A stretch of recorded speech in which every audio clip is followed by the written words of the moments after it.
Hello everyone. Am I audible? Oh, this is not working. Oh. Okay. Okay. So this is Sowmya. I'm from Mysore. So I usually write in English or sometimes in my regional language. Till now I was narrating love stories more often, and today I thought I'll narrate something very serious and also philosophical because my blog just told me a happy 3rd year anniversary for this post. So celebrating this. So let's go. Thank you. So the title is Death. You'd not know how powerful the death is unless the death comes to your door, knocking, standing nude, barefoot, with knives growing out its body, reaching for you to prick you, pierce into your skin first and then straight into your heart. And it takes so much time for you to realize that a part of your heart, your loved one, inside whom you saw your life come alive, is mercilessly cut and taken away with him, the death. You cry out, cry into your heart to fill up the void, an irreplaceable part of your heart with your tears. In a few days, the memories will suck the tears out of your heart, and now again it's a bottomless well which you need to replenish with every heavy tears yet again. Later on, it's months until the memories and reminiscences are thirsty. And then it's years. And then it's decades. And then it's just about your light smirk you have while you narrate stories to your children about the person you lost. The piece of heart that was chopped, which will quench the thirst of your memories. It's everyone's part of life to undergo this, to stride over and live on. Maybe there's some time lag in getting your share, which should not make you go light on others. Some things demand to be experienced, to feel them from deep within. Death, we wish you were never there. And forgetfulness, we thank you for being there, but sorry for screwing you up most times. Well, at times, without you, we wouldn't forget pain. Without you, our life would be nothing but hell. Memory is such a beautiful player. If it didn't blur, we wouldn't see grief playing hide and seek. And if it didn't become clear, we wouldn't remember to smile ever again.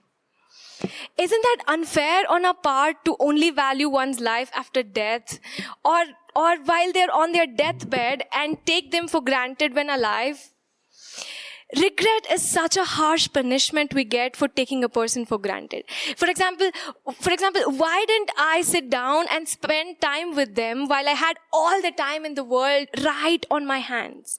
Why didn't I sit for a cup of coffee and go shopping with them? Why did I check up on them every day or just text when I came back home? Why did I skip the car rides and sleepovers they offered? Why didn't I listen to the stories they always wanted to share with me? Because we had taken all of those moments for granted and we thought, okay, we'll get them again and we'll do it later on. But did we get it? No, straight no. Because everything in this life is so uncertain and unpredictable that you never know when or where or how people will going to vanish just out of the blue. Sometimes you never know how someone is close to your heart, but you realize when they go afar.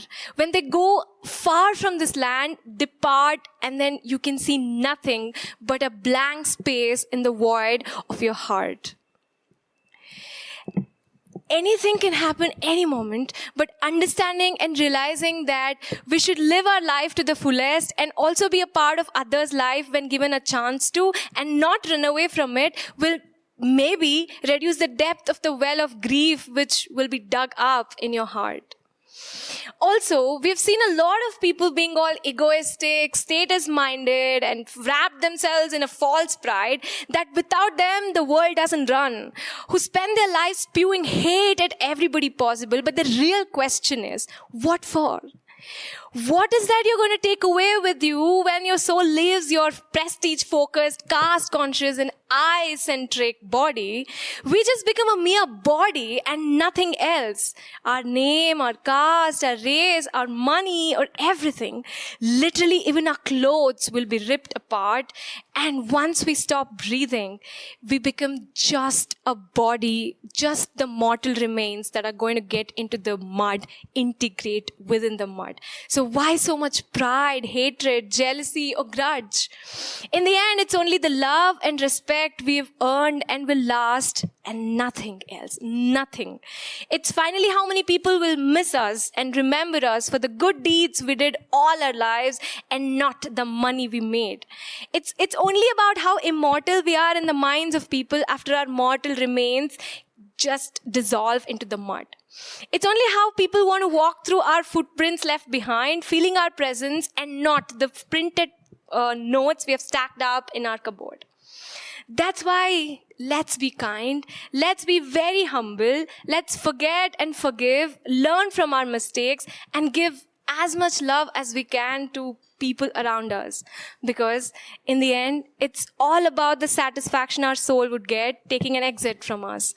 Let's live our life to the fullest way and in the best way possible. Thank you.